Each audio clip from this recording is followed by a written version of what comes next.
اور یہ لوگ اس بات کے قائل ہیں کہ اللہ اولاد رکھتا ہے. نہیں، وہ پاک ہے، بلکہ جو کچھ آسمانوں اور زمین میں ہے سب اسی کا ہے اور سب اس کے فرما بردار ہیں. وہی آسمانوں اور زمین کا پیدا کرنے والا ہے، اور جب کوئی کام کرنا چاہتا ہے تو اس کو ارشاد فرما دیتا ہے کہ ہو جا، تو وہ ہو جاتا ہے. اور جو لوگ کچھ نہیں جانتے یعنی مشرک، وہ کہتے ہیں کہ اللہ ہم سے کلام کیوں نہیں کرتا یا ہمارے پاس کوئی نشانی کیوں نہیں آتی. اسی طرح جو لوگ ان سے پہلے تھے وہ بھی انہی کسی باتیں کیا کرتے تھے. ان لوگوں کے دل آپس میں ملتے جلتے ہیں. جو لوگ صاحب یقین ہیں ان کے سمجھانے کے لیے ہم نے نشانیاں بیان کر دی ہیں. اے پیغمبر، ہم نے تم کو سچائی کے ساتھ خوشخبری سنانے والا اور ڈرانے والا بنا کر بھیجا ہے. اور اہل دوزخ کے بارے میں تم سے کچھ پرسش نہیں ہوگی، اور تم سے نہ تو یہودی کبھی خوش ہوں گے اور نہ عیسائی، یہاں تک کہ ان کے مذہب کی پیروی اختیار کر لو. ان سے کہہ دو کہ اللہ کی ہدایت یعنی دین اسلام ہی ہدایت ہے.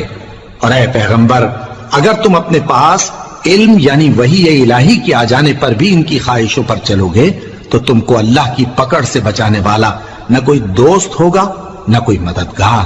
جن لوگوں کو ہم نے کتاب عنایت کی ہے وہ اس کو ایسا پڑھتے ہیں جیسا اس کے پڑھنے کا حق ہے.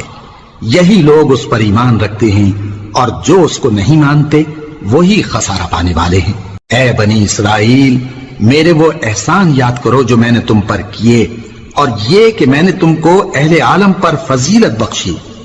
اور اس دن سے ڈرو جب کوئی شخص کسی شخص کے کچھ کام نہ آئے، اور نہ اس سے بدلہ قبول کیا جائے، اور نہ اس کو کسی کی سفارش کچھ فائدہ دے، اور نہ لوگوں کو کسی اور طرح کی مدد مل سکے. اور جب ابراہیم کی اس کے پروردگار نے چند باتوں میں آزمائش کی تو وہ ان میں پورے اترے. فرمایا کہ میں تم کو لوگوں کا پیشوا بناؤں گا. انہوں نے کہا کہ پروردگار، میری اولاد میں سے بھی پیشوا بنائیو.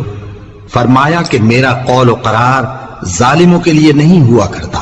اور جب ہم نے خانہ کعبہ کو لوگوں کے لیے جمع ہونے اور امن پانے کی جگہ مقرر کیا اور حکم دیا کہ جس مقام پر ابراہیم کھڑے ہوتے تھے اس کو نماز کی جگہ بنا لو، اور ابراہیم اور اسماعیل کو حکم بھیجا کہ طواف کرنے والوں اور اعتکاف کرنے والوں اور رکوع کرنے والوں اور سجدہ کرنے والوں کے لیے میرے گھر کو پاک صاف رکھا کرو.